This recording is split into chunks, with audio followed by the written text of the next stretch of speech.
Erythropoietin ইনজেকশনটি নেই, এই বিষয়টি নিয়ে কি বলবেন?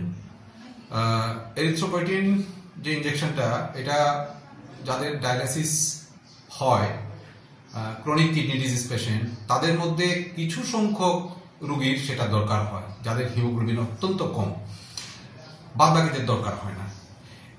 কিন্তু কিছুদিন যাবত আমাদের এই এরিথ্রোপয়েটিন ইনজেকশন নেই, আমাদের খোয়াই হাসপাতালে না, শুধু সিএমও স্টোরেও নেই, আগরতলা এনএচএম এর স্টোরেও নেই, ডিএইচএস এর স্টোরেও নেই। তো আমরা আমাদের তরফ থেকে একবার না 3-4 বার আমরা চিঠিপত্র এর মধ্যে পাঠিয়েছি। সিএমওর সাথে আমার কথা হয়েছে, সিএমও নিজেও উদ্যোগ নিয়ে চিঠিপত্র পাঠিয়েছে স্টেটে, কিন্তু এখনো সেটা আমাদের হাতে এসে পৌঁছয়নি। তবে প্রসেসে আছে, প্রকুরমেন্ট হয়ে যাবে। তবে একটা কথা বলি যে এরিথ্রোপয়েটিন ইনজেকশনই দিতে হবে এমন কোনো কথা নেই। এর অল্টারনেটিভ আয়রন ইনজেকশন আমাদের প্রচুর মজুদ আছে, আমরা আয়রন ইনজেকশন দিয়ে ফ্রি অফ কস্ট দিচ্ছি পেশেন্টদের, সেটা দিয়ে আমরা কাজ চালিয়ে দিচ্ছি। এটা কি স্যার একই কাজ করে? একই কাজ করে।